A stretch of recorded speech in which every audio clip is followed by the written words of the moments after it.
Not everyone is lucky enough to have a mentor or someone older and wiser guiding them through the unspoken rules of the workplace.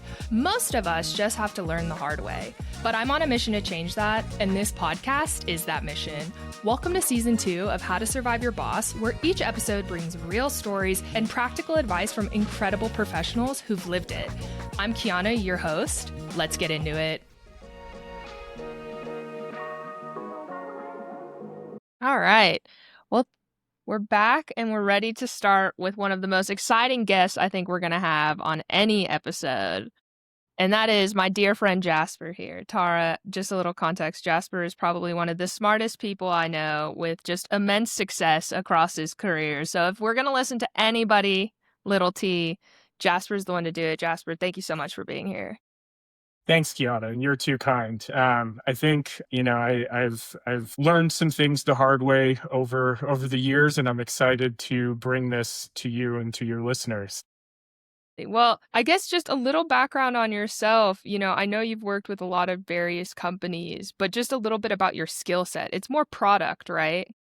Well, so I think I've held a lot of roles. I think just coming out of college, I had a liberal arts degree and mainly just wanted, to find a company where I could grow with them, make enough money so that, I didn't have to move back home and could support myself in the Bay Area. Right. And, I think my first job was actually as an AdWords coordinator at Google, where whenever a customer had a complaint or couldn't see their ad on a search result or really anything, they could either write in, chat in, or call into Google, and real top university graduates from the United States would answer the phones and have, maybe 5 seconds to try to look up their account and give them the right answer. So I started in account management, and then over time, I held some roles in analytics and in product, like you said, in big tech companies, both Google and Amazon. And yeah, I was a people manager for, a little over 10 years. So some of this how to survive your boss stuff, I can sort of see the other side of it too. And yeah, currently I'm taking a little sabbatical and enjoying life in Colorado. Yeah, I didn't know you started on the ad side. Boy, oh boy, the real human experience of Google support has changed a lot, I would say. Very much so. Very much so. But I think that these entry level sort of everyone gets thrown into the fire together type jobs build a lot of camaraderie.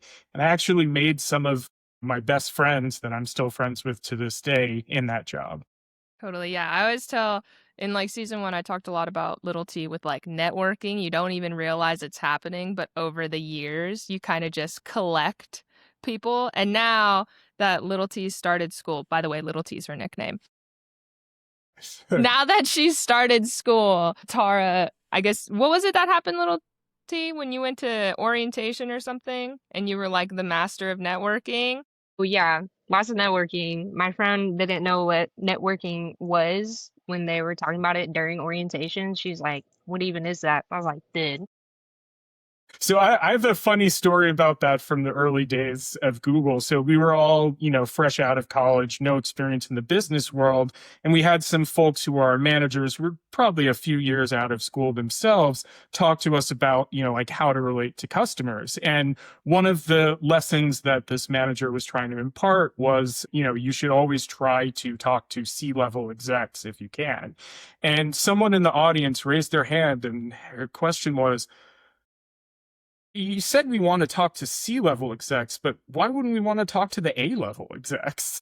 And so I think there's just there's a language component to it that we're just not really equipped by, college to handle. And it leads to, I think, some of these more humorous. Hopefully the gentleman that said that has lived that down in the 20 years since. But yeah, there's a lot of moments like that. And I think the more you can prepare yourself for the reality of the work world, the better you'll be. Makes sense. I've never heard A-level exec. That's nice though. That's a good one.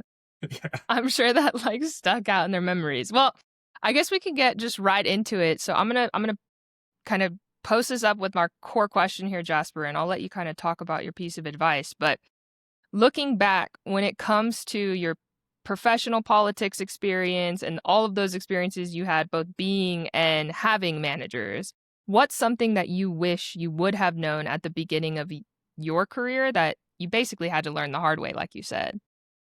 So that's a really good question. I think, really just like taking a step back and trying to view my manager and really everyone in my reporting chain as the, imperfect human that we all are. I think for whatever reason, I saw them as maybe just like barriers to my success or like not understanding how things are done or how hard I was working. And I think just being a bit smarter about like, okay, who is this person? What are their goals? What are some of the things that they want for their career, and how can I be a little smart, be a little crafty about how I show up at work so that I can make the actions that I take and the things that I report to them congruent with their goals, and so we kind of all win rather than Skip level, which I don't know. Tara, you yeah. probably don't know what that term means. Yeah. Oh, it's funny. The hierarchies in a lot of the big companies are they're taken from the U.S. military. So there will be like an E3, an E4, E5, and basically in most companies, each increasing number next to what type of employee you are indicates that you're a higher level. And so at some of these big companies, right, with like 100,000 people, you'll have maybe 1,000 directors, which would be like level 8, and then maybe 10,000 senior managers reporting into those directors, and then maybe like 500 or 40 VPs. I don't know what exactly the math is. It seems to change all the time, but like you could be sometimes like 9 levels removed from the CEO of the company. And so I think it's important to recognize from that, it's like, okay, who can I actually like influence in this chain in order to help myself out? And it's not the CEO, like, the senior vice president isn't going to remember you if you go out of your way to like raise your hand in a company meeting and ask them a question most of the time. So you have to, I think, be a bit smarter about how you navigate this massive ladder that extends up into the clouds. Right. Jasper, you did talk about it, but how do you figure out who the boss of the boss is? That's a really good question. So generally I will rely on my direct manager, and the more I think about it, the more important it is to understand whether your direct manager is what I would just like to call a rational actor. And no one's perfectly rational all the time, of course, but it's kind of like, how much can they be relied on to behave rationally in situations? Rationally being like, you can sort of predict what they're doing. And so to start out this relationship, I would always ask my direct manager about their boss, who they are, what their goals are, what it's like interacting with them. Essentially just kind of be honest about the fact that you want to make a good impression with them, because generally the people that have the most impact on your career are your manager, your manager's peers, so the other people that are sort of at the same level as your manager, and that their collective boss. And so I think identifying those people is really, really important, because that's sort of like the small group of folks where like any impact that you can have with them will be really helpful. Your potential champions or your potential enemies, maybe, to your growth in your career. Exactly. Yeah. I'm curious, I know, so it's so funny. I was at this event the other day, Jasper, called Boundaries and Bubbly. And there was a speaker that came in kind of talking about setting boundaries in the workplace and setting, kind of like, oh, I don't work past this hour because I have to go pick up my kids, or little stuff like that. And I think our earlier conversations on this chat stuck in my head, and I asked her as a question because, like, at one point in time at the end of it, she was passing around the mic asking for some engagement. And I was like, so how do you set boundaries with an irrational manager? And the entire room bust out laughing. Like literally not one person in that room was not laughing because every single person just knew exactly what I was talking about. I think we were all really tuned in. Unfortunately, the answer was a bit of like a runaround answer and kind of like Yeah. afterwards, a lot of people came up to me and they were like, it's time for you to just update your resume. And I was like, okay, good news. Already out of the situation. Well, so that's a really good topic because that's generally what I've done in the past is, as soon as and again, no one's perfectly rational or perfectly irrational, but when you start to see some things like, for example, like let's say your manager just doesn't really seem to be able to ever get back to you on Slack in a reasonable amount of time, or they don't like pass down information, or they're not like they don't have a realistic understanding of the business. They're not well respected. These are all little like warning signs that like you might be dealing with a less rational actor. And historically, I've just polished my resume and found a role where I could be with someone who behaves more like a rational actor. But in several cases, I think that actually stunted my growth a bit within a company because generally these really irrational folks,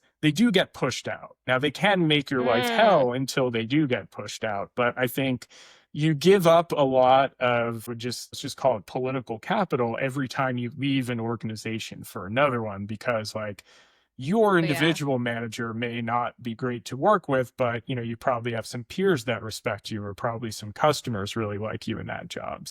Just kind of looking back, and actually, I asked someone who's now very important at Google, like when this exact situation happened to me, like what I should have done.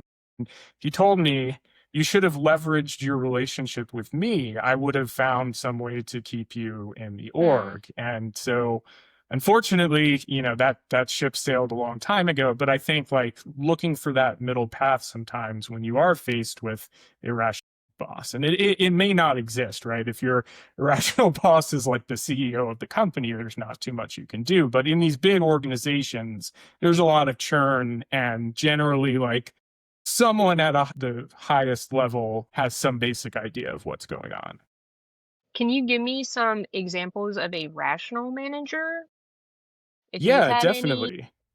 I've actually had several. I mean, I think generally it's someone who I think your gut tells you is objectively good at their job, right? And I've had some managers who were honest with me, who seem very like secure in the value that they bring to the organization, who they sort of just do basic stuff, like they have a team meeting, they are in the field if you're in a sales The bar job. is low.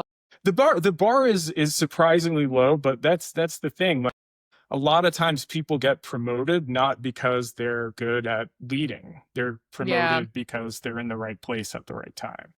I'd add to that too. I think a rational manager is tied to their motivations a little bit. Like I've had managers who were motivated by their own ego more than like bottom line or money.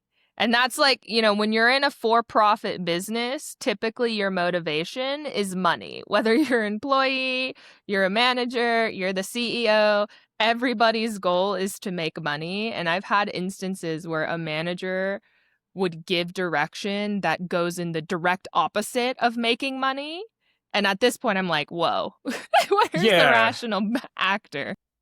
Yeah, I mean that's really, I think, for all of us, and myself included, there's always like one or two incidents that stand out where you're just like, wow, like what's happening? Like, for example, 4 weeks into a new boss, once their boss tells me like, hey, and keep in mind I was a new manager at this time, managing a team of like 6, it tells me, hey, I've got these 3 low performers that I'm going to reorg onto your team, and I've been trying to get them out for a year and I haven't been able to. And why don't you do that? So, if you're a senior manager that's kind of foisting these 3 as they described it, problem employees on a new manager and expecting them to push them out, like that's a pretty good sign that this person is just not going to be a champion of your career because they can't even handle their own career. That's crazy. I've yet to have that happen. My grandpa loves to tell us this story of when he took over his company. So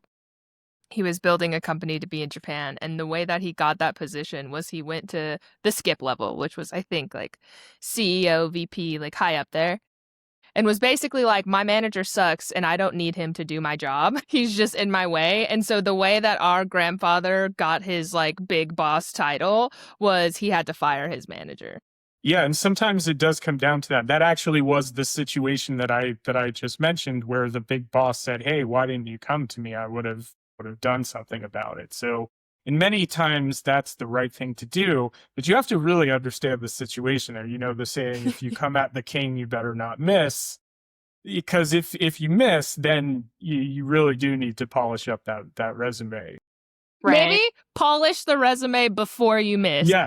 Yes. Well, and that's also, I mean, in general, like I was saying, there's someone at these big organizations who wants to make money and wants to look good. Yeah. And so, like, if you can go to that person and explain, hey, here's what is being asked of me as a new manager. Like, do you agree that this is a reasonable situation, or like, can I go somewhere where I'm actually trying to make money or trying to reach the organization's goals instead of trying to make up for my manager's shortcomings? And generally, again, if they are a rational actor, they should say yes to that. And it sounds like for your grandpa, that did happen. Yeah.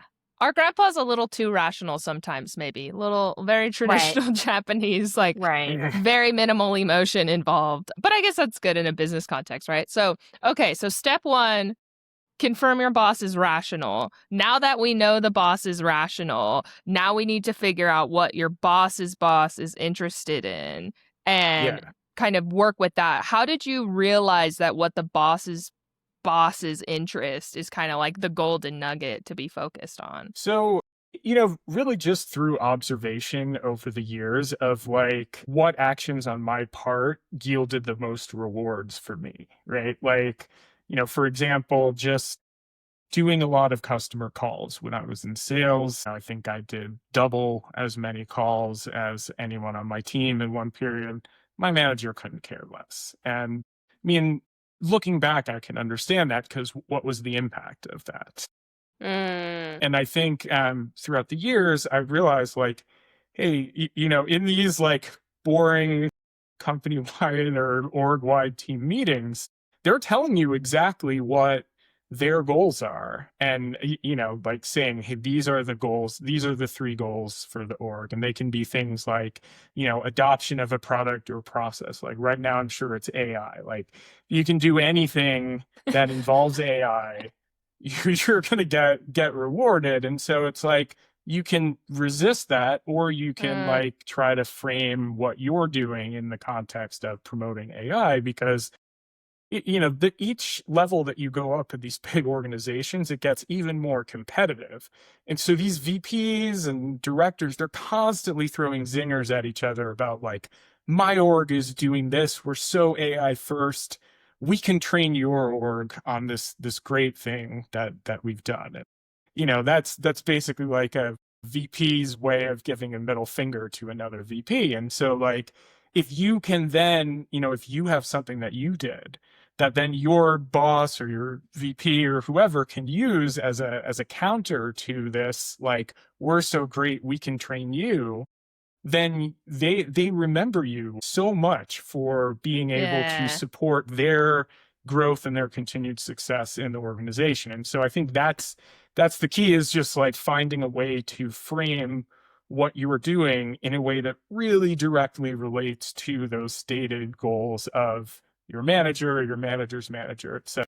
Yeah, that remember somebody piece is so important. I kind of like, that's a big politics piece of just, we talked about this in some past episodes of like, you can do all the work in the world, but if you don't scream it from the top of your lungs and make sure other people know it, no one's going to recognize you. No one's going to know that happened. It makes it easier for people to take credit for your work.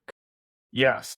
Which means you sort of have to get good at advocating for yourself without actually being present in the room, which sounds kind of crazy, right? Like, how can you do that? And the way that I've found that works well for that is just being as like brief, succinct, and I guess like straightforward as possible with how you frame your wins. Like they should be 2 to 3 sentences, ideally. A lot of times I see people just writing like paragraphs and paragraphs about how great the work that they did is. And it may be, but no one's going to read that. It's kind of like when Facts. you get a text from your, from From our someone that's mother. like, We know.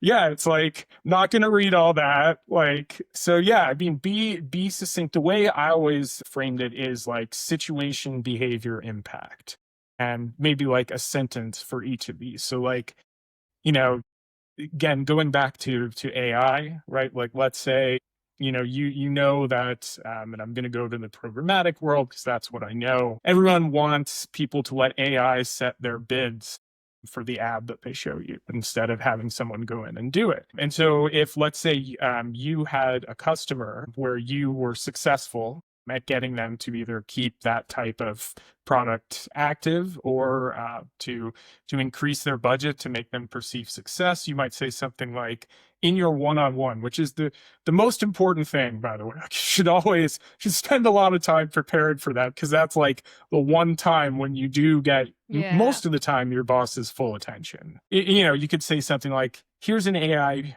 win I had last week. Client said that they were going to turn it off because it wasn't performing well. I noticed that they had set up the settings in a way that didn't reflect their actual business goal. I talked with them about changing the settings. They agreed to keep it on, and it performed so well that now they're moving additional budget over. More money. Bit of an oversimplification, but it does happen. Maybe you embellish a little bit and tweak how easy things were.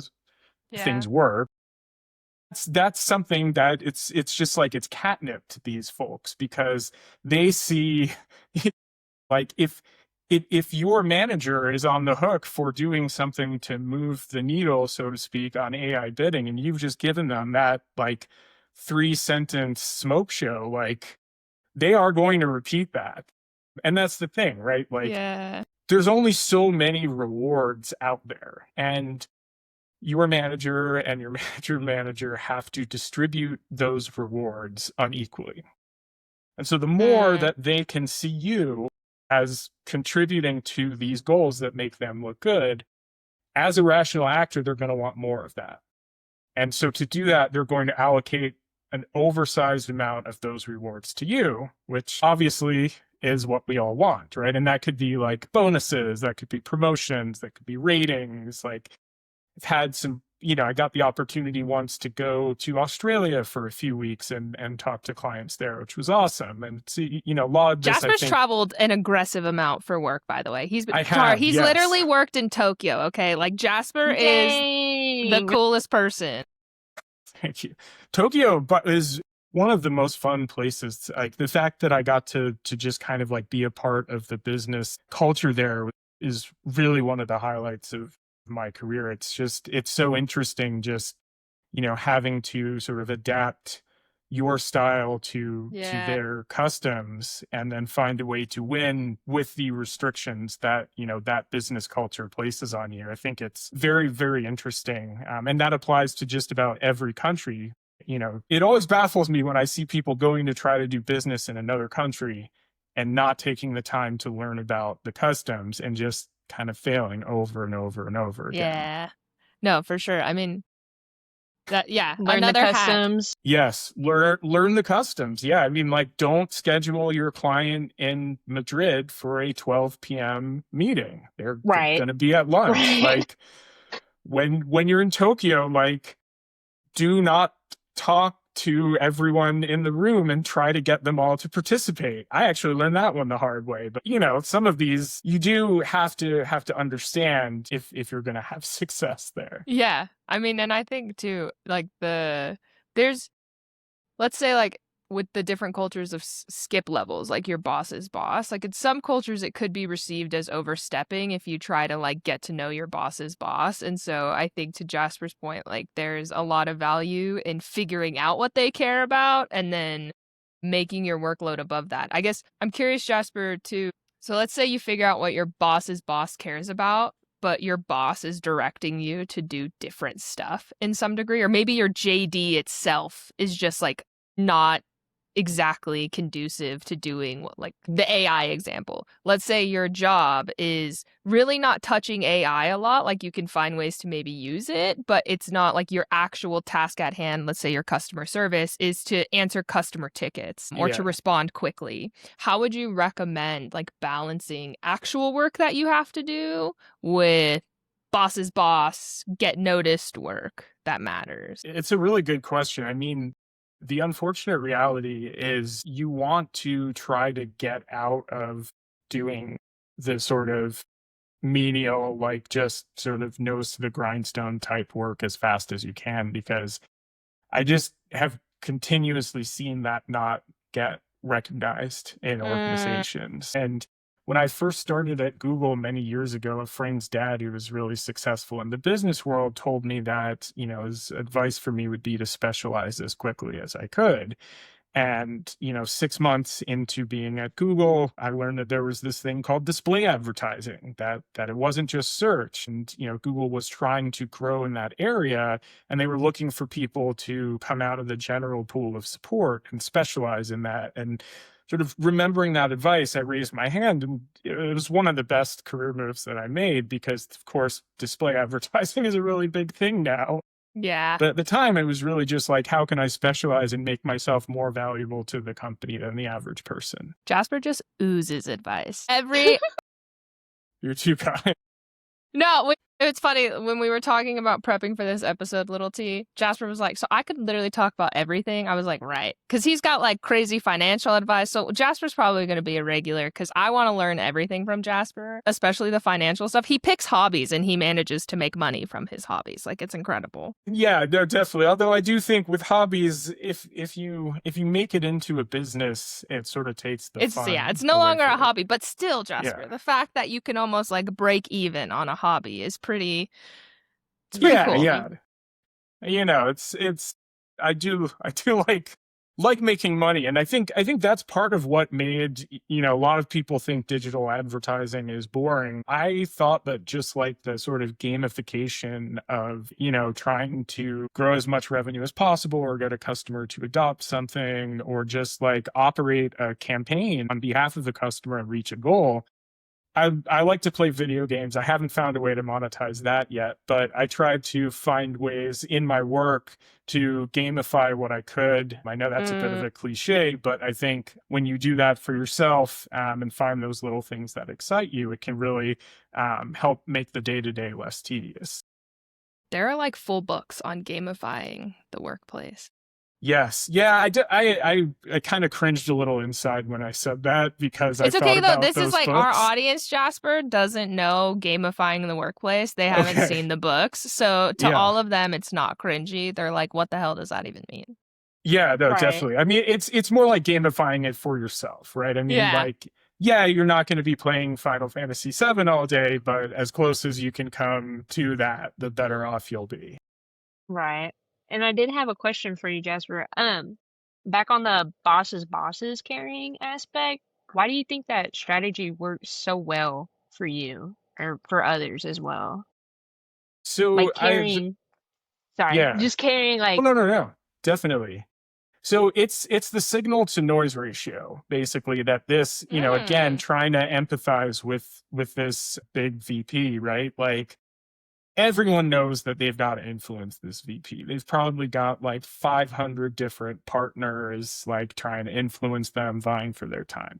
I should say, me personally, I'm not the world's best networker, right? Like, if you're really good at networking and building relationships and getting to know people, this advice may be a little bit less useful. But it's basically, how can I make what I write so like useful that it gets repeated and I sort of become a known entity in this, you know, big boss's mind without actually having to like go to their office hours and ask them like what kind of coffee do they like and stuff like that. So I think The it's traditional because ass kissing versus this yes, is more yes, this is secret ass kissing. yeah, this is sort of like a roundabout way of ass kissing by basically recognizing the organizational pressure that they're under and offering yourself and your accomplishments as a bit of a solution to that organizational pressure because they're dealing with the same stuff that you are, right? They have to prove to their boss that they are running their organization in an effective way that is Mm, making the company money. No way to do that than to hire like, oh, this little guy, this random person. Look what a great thing they did. They're so AI first, and this really reflects, how much again, I'm taking the persona of the VP here. This reflects how much I've pushed for AI adoption in my org. So isn't this so much better than those other VPs that you're talking about that don't have a specific example to point to and just, did a training? And so I think, it's just like, it's very helpful to them based on what I've seen. yeah. Everyone wants to look good. And if you can supply the look good material, then you're going to Exactly. get rewarded. Exactly. Yeah. I mean, it sounds really simple. It feels almost disingenuous to say it, but I do think when you're in an organization and there's so much emotion behind work, right? It's like it's Mm, how it's our security. It's how especially for some of us who grew up with a little bit of less privilege, it's like how we maintain our current standard of living, and it's very very hard to sort of detach oneself emotionally from it. I'm not great at that, but I think this is at least a way to sort of take that aspect aside and advocate for yourself effectively. Have you You ever, said because I know we talk about the sneaky piece, right? And kind of like adding it in to your one-on-ones, like as notes, so they get the zingers. But you're never super upfront with it, right? Like, hey, I know the VP cares about this, so I did this. Yeah, I never personally said that. I think, if you write it well enough, it should speak for itself, right? Like in that fictional scenario where the VP and manager are both on the hook for increasing adoption of AI based buying, that sort of here's the situation. Customer was going to go away from AI based buying, and that's bad. I came in and I did this. That's good. And I got more money for it, which is even better. Like That's it just, great. yeah, that's great, right? I mean, like it's just enough so that it's very clearly relates to what they're trying to do. And again, if you have to put too much explanation behind it, their eyes They are don't just going to care. glaze over and it's not going to work. Yeah. keep it I short and think sweet. keep it short and Yes, sweet. yeah, Yeah. I think probably a like little, 3 to 4 sentences. Tara's only had one retail job experience.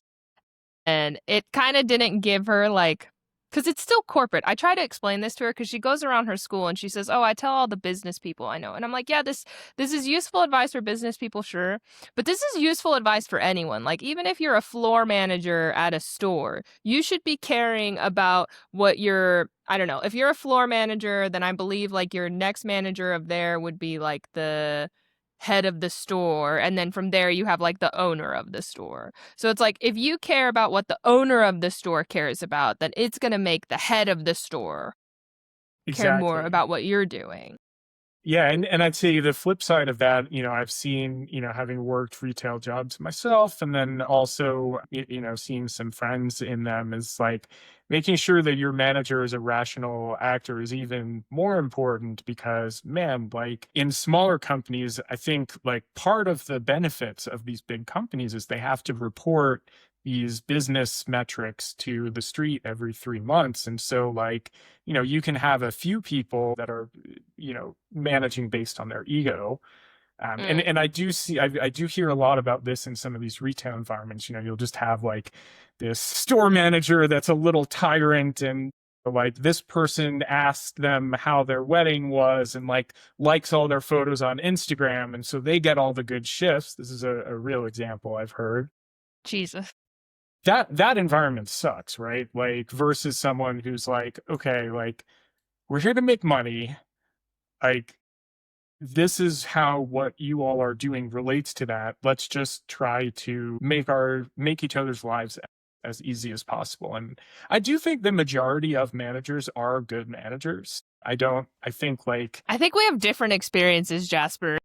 yeah, no, that's true. That's true. But I think the really bad ones, I mean, because the stories are comical, right? Like, because some of these Yeah. folks, they're just like comically bad. Like, they're way more interesting than me saying like, hey, I have this great manager that this AI Supported based. me. Exactly. Like this AI based bidding example was a real example that was on my team that I was able to use to get someone who had that win promoted because everyone recognized that that was something that was good. And when it came down to this person or someone else, well, they didn't have as good a story. And so the person on my team got the promotion before the other team. But, that type of thing, I think, happens more often than not, especially at bigger companies. Smaller Yeah. companies, I think egos are a lot more involved. Yeah, that's my area of expertise. Yeah, Unfortunately. definitely. No, definitely. Yeah. I'm curious too, because, okay, so boss's boss, you're going after them, you're trying to get them a promotion. Have you ever seen it come up where, like, maybe your boss was threatened by the work you were doing just because it was hitting targets? Like, I maybe this just is the rational actor piece for sure. Exactly. Yeah, no, Yeah. I've definitely been in situations where that was my perception, was that they were trying to suppress my success for whatever reason. That was another one where I left as quickly as I could. But yeah, I mean, like, that there are people like that out there, and that's just, I mean, again, as someone with a lot of experience managing, that's so dumb, because your team's success is your success. And like, if it looks like you're the only person on your team of 5 people, 7 people that you manage that's doing anything, Right. then, why are you in that role would be my question. Yeah, that makes sense. No, I've made a lot of bad choices in my life, Jasper. Me too, man. Me too. No, seriously. I mean, and that's the thing. It's like that, like, the workplace is hard. It really fucks with your head a lot. And Preach. everyone's there trying to survive. And yeah, like, the more that you can do outside of work to just kind of like get into a flow state, or just like have more to your life than just this like grinding work. Like, going back to I think in the beginning we were talking about like work-life balance. Yeah. I mean, I feel like if you have, things that you enjoy outside of work, it's a lot easier to set a boundary, because you can say like, hey, I'm doing this really important thing, or I'm not going to be able to do that. Whereas, if all you do after work is, and I'm not saying this is a bad thing, is like play video games, because I play a lot of video games, or like watch 90 Day Fiance or something like that. Yeah, when that email pops up, like, sure, I can go ahead and respond. So I think that's always really important. Yeah, I know we're not talking about like finances and stuff like that, but I see a lot of people where they're like, okay, I hate my job. I hate it a lot. But if I can just grind through 5 more years, I will have enough money where I can never work again. I think the problem a lot of times is, hopefully, and this is a good thing, those next 5 years come. But then you're like, all right, so now what do I do? Like, if you don't have stuff that fulfills you outside of work, once you take work away, there's just kind of this emptiness that I think I've seen with some of the folks that are around my age who have followed this path. They're sort of in a bit of an existential crisis, because it's like, all right, well then what is my purpose? Like, what are some things that I do want to do, versus just trying to get away from work? Yeah, purpose is interesting. I feel like, so now that I'm kind of looking at getting into this next role, I'm like, I have the podcast, like I have, golf that I've gotten back into. Like, I have all of these hobbies and life things that I've started to pick up again. And it's making me think I'll be smarter this time around. I really frickin' hope. But also, I might just be as dumb. No, I mean, as long as you don't make new mistakes, I think that's the good thing. Like, I'm to struggle with, now that I'm taking some time away from work, what my next thing is going to be. And I just hope that whatever I do, I end up making new mistakes instead of just repeating the old Yeah. ones. Maybe you should write a book, Jasper, called like how to like capitalize on being a really smart introvert. Because I would say like you're a great people person, but I would say you're more introverted from like you're not just the person to like go out of your way to kiss ass and like network and go do all that crazy stuff. Yeah, it's tough, man. Just like I feel like that's really held me back to some extent. Is just like, I've always had this sense of like, I feel gross about myself if I engage in these activities. And, generally at these customer meetings, when I would go to them, you'd have the account executive and you'd have, like the head of sales or something like that talking to the like head of marketing at the customer. And then they'd bring like the CIO or, the analyst or the data scientist from the customer along. They'd be like, oh, thank God Jasper's here. He can just talk to that guy about Pokemon all night and then we can get the real business done. So, I mean, I do think there's something to be said for like filling that niche of someone that, isn't going to be just kind of like out there competing for like attention and stuff like that. But yeah, it's tough because like honestly, like walking up to a VP and introducing myself and just trying to get to know them in a non-business perspective, it sounds like one of the things that I would least enjoy in the entire world. And it's That's hard. a soft way to put it. Yeah. I don't know. Yeah. I got lucky on that side where I used to do choir competitions. Fun story about myself. I used to competitive choir. I lettered in choir. So don't laugh at me, little T, because it's I big know you time thing. did. All right. That's This cool, voice is honestly. flawless. Oh, no, I'm kidding. But anyways, I when I used to go to these choir competitions, we would all like sit in the gym, like us and all of the other schools would just like be in a gym and there would be just all the little groups and cliques. And I just distinctively remember this because I would just walk up to a ton of people. Like I would just walk up, join a group. I know nobody. I'd be like, "What's up, guys?" And I would just talk and like meet people. I still have like a ton of choir people on my Facebook and have slowly followed them throughout my life. But it's just interesting because I think to your point, like Tara is more like you. Nice. She is not the just like walk up and start a conversation with people. Me, on the other hand, it's like I'll be on a flight and the person next to me will be like halfway through the flight in tears, sharing life stories, like exchanging trauma casually with a stranger. That's funny. Yeah, I mean, the good news is you can win both ways. I think you just have to be clever at leveraging the strengths that you've got. One of my most embarrassing moments was actually at a choir concert in sixth grade. So that sort of remembered that. It's about when, if Ooh, you're sorry. a guy starting going through like the early stages of puberty, right? And, I was assigned to sing a solo at the choir recital in front of a lot of people. And I was assigned to sing Have I Told You Lately That I Love You by Rod Stewart.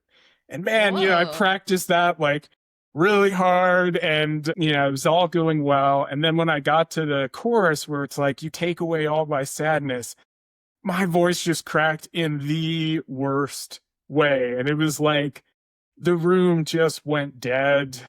Like there were like gasps. I just like struggled through the rest of that It's crazy. song. Gasping at a There were gasps. No, that's crazy. There were definitely gasps, and I after that I exited the stage and never sang in public again. Pretty bad. I think an audible gasp would take me out too. Yeah, I mean, my mom recorded my choir recitals and posted them on YouTube. So there's videos of like young Kiana out there somewhere if someone can find my mom. And they are not good. They are very embarrassing. I got to say, I do not envy you guys growing up at a time when that was possible. I think this was the mid 90s. So the worst thing that happened was that, if I ever run into people from that choir camp, again, they'll like, be remember like, the hey, gasp? Remember the gasps? And you're like, do you ever listen to Rod Stewart? I don't anymore. But Rod Stewart yeah, no. eliminated. Yeah. And that's I mean, not to bring everything back to like actionable business insights or anything, But but that's kind like, of what we're talking about. yeah, I mean, like social media, man, I've seen some people really get in trouble in their business career based Mm. on their Social social media. media. I just barely ever post or sign in much, but gosh, there were people like that took a picture of themselves like, oh, my first day, and they want to say something edgy or something like that, and then this it's very easy. Like, I think a lot of times managers, for fun, I mean, I didn't do this, but will like look up their reports on social media and just kind Yeah. of like, yeah, I mean, it's only natural to be curious, I think, about people who you spend your days with, lives outside of work. But Yeah. yeah, I just feel like it's never really worth it, even though it feels really good to post that stuff. You can keep it to like, I don't know, Snapchat or Discord or something where it'll at least go away, hopefully. I've had so many coworkers find me and follow me on social media. Like, even this new company, I think it's a European thing, I will say. I think, like, in other countries, it's more common than in the US. Because in Europe, like, all my coworkers were following me, and my old manager followed me. I'll never forget that day because I was like, ugh, you can't reject it. Like, what do you do? Yeah, that's Like, tough. I mean, you can't but reject it, but then you're like, I don't want them to see my shit, so, like, what do I do? you got to clean a lot of things. Yeah, no, it's pretty wild. And also, I think, I personally never did this.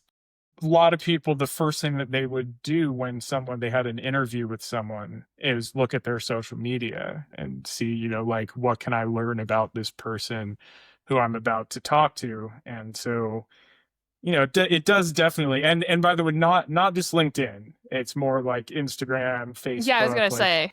it's like the people will Google them, and then the social media profiles will come up, and sometimes people have brought up in not so many words that like a candidate had a spicy social media profile in some way in the debrief after Oof. someone had interviewed. It is very important to watch what you post, especially publicly. Yeah, keep your stuff private. All my stuff's private for the most part. And I'm like going through a cleanse right now and I deleted everything off my phone. So now I'm desktop only, That's how I which do it makes it too. worse. Yeah, well, yeah, because then you're like, You go like 2 you weeks, you check nothing. Yeah. No, seriously. But there's something freeing about like, not being beholden to how many likes something gets or something like that, and interacting more in the physical world.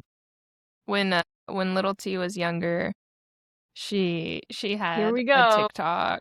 All right, listen. This is the behind the scenes of how I got a TikTok, okay? So I got a TikTok because You're little T ruining had a my future TikTok. reputation. Okay, do it. Who No, cares? no. I chill. I was supporting your reputation because I got a TikTok because she was posting TikToks, and I was like, somebody's got to be on here monitoring her and making sure what she's posting. And she never posted anything bad, but I was just like, the internet's forever, So she would like post a dance with her friends, and I'm like, nope, take that down. We're gonna go with that's a no. We don't want that following you for the rest of your life. And she hated me back then, and she just kind of maybe still hates me a little bit now. But I always just did it because I had her back. Yeah. God, Until she things were so uses the much footage easier. against me. Also true. I did save some of the footage and recorded it on my phone, but that's different. she Okay, that's did. like siblings. Yeah. God, and things would have gone so differently if social media was around in the 90s. There would have been some really cringy stuff out there. Everyone would be canceled by now. I think like Yeah. all the collective whole of millennials probably would have been like, Yeah. There were some very angry bands from the 90s that really spoke to me, and my MySpace wall, which fortunately doesn't exist anymore, with all the CSS, had some really strong lyrics from folks like My Chemical Romance and Taking Back Sunday, and Rage Against the Machine, depending on my mood, maybe even a little Insane Clown Posse, depending on how early you want to go back. So lots of all right, you know those lots of bands? things. Do you know I any know of a those? couple. I know My Chemical Romance for sure. Victor loves playing it. That's his favorite. Yeah. It's They're rough. great. I mean, it is funny. I was, when you were when I was a kid and I would go into grocery stores, and there would be this like terrible soft rock music playing and be like, "Ah, this is lame." The other day, I think I went, it was like Natural Grocers or something, and they were playing the Black Parade and like all these great Whoa. 90s songs. And I was like, man, grocery stores are playing bangers these days. And In then I realized that that their taste in music got better. It's just I aged into their target market, so have to have oh have some shit. respect for that. I didn't But the even think Black of it that way. Parade is great. In Tokyo, I noticed like a couple years ago, I think they were playing like some Cardi B in the grocery store, and I was like, they just don't even know what they're playing. Like it's just playing, there's some radio station. But okay, It well, just I mean, Jasper, super helpful advice. I don't know, Little T, if you have any more questions on just maybe the business side, like not having social media, any of that stuff. trying to think of any. We had a whole side quest conversation. My brain is still focused on I don't know. My All good. Chemical And Romance and again, being in it's not. Walmart.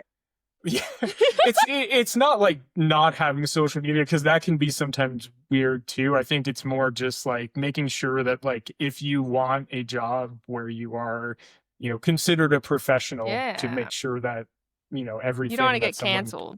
Is there exactly something considered completely unprofessional that you see? Like something that's just like you, an everyday person, wouldn't think is inappropriate to post, but people do it because like it's trendy or something, and it's like immediate no. I mean, really anything about politics, like Ugh, Yeah. mom is you know, never I- getting a job. yeah, like I have my own obviously personal beliefs, but like if you're my friend, you'll get to hear those. If you're Yeah. just some rando on the internet, I mean, what do I have to gain? Like, what am I going to change by posting something on Facebook? Just Or LinkedIn. also It's or real LinkedIn, cringy which when is you do it on LinkedIn. It's real wild. cringy. Really wild, some of the stuff you see there. Yeah. There's a great subreddit, I'm sure you're aware of it, LinkedIn Lunatics. That's generally how I consume LinkedIn these days. Just go to r/LinkedIn Lunatics, and I'm like, oh wow, yep, that's that they really said that. But yeah, I mean, gosh, and also just like any sort of like drama, anything that would make someone look like a liability, because like someone says acts inappropriately around a customer, which I've seen quite a bit in the workplace, and they want to make sure that that's not going to happen, because they want to trust you with some a big product or a big relationship or something like that. Yeah, definitely on the external facing roles, I'd say there's probably more pressure on like how you present yourself in other places. Kind of like even with these new trends in LinkedIn where they're trying to make LinkedIn a proper social media, and there's LinkedIn influencers these days, and there's people who are trying to make careers out of being LinkedIn influencers. No shade, but maybe a little shade because it's a little cringy, but I think like I see a lot more personal stories these days on LinkedIn, and it's really weird. Yeah, it's hard to tell what's a joke and what's not. There was the person, right? They proposed to his girlfriend and then talked about, this is what proposing taught me about B2B sales or something like that. Like, But this is like for everybody. Like LinkedIn's like everybody can see it, right? Like people in the I mean, you Yeah. can be workplace. private. Like, You can make your stuff private, but I think I mean, if y'all like are for seeing it, it's example, definitely not private. right. Well, but a lot of people aren't private. I think a lot of people are messy with that. They just don't pay attention to how private their profile is. I think the other thing too is if your manager tries to add you on LinkedIn and you have to decline because you're posting spicy stuff on your LinkedIn, like you are using it incorrectly. You have missed the mark of what LinkedIn is for. Save that shit for Twitter or like any other means where you can be more private, Yeah, this is where pets are great. Just tell your pet that edgy comment that you were going to post. Right. And you'll get it out, and cat or your dog will be like, okay, you get it out. Then you won't have to decline your manager's LinkedIn request. You see, like our mom, you know a little bit about this, Jasper, but our mom's got some like really spicy, fiery opinions politically, and she like really, really shoved those down your throat. I think her dog would leave. I don't know. Her dog might be like, I can't. She talks to the dog. I'm surprised she hasn't left yet. True. JoJo's like, I'm gonna hit the Over hay. it. My chances are Right. better in the middle of nowhere, Texas.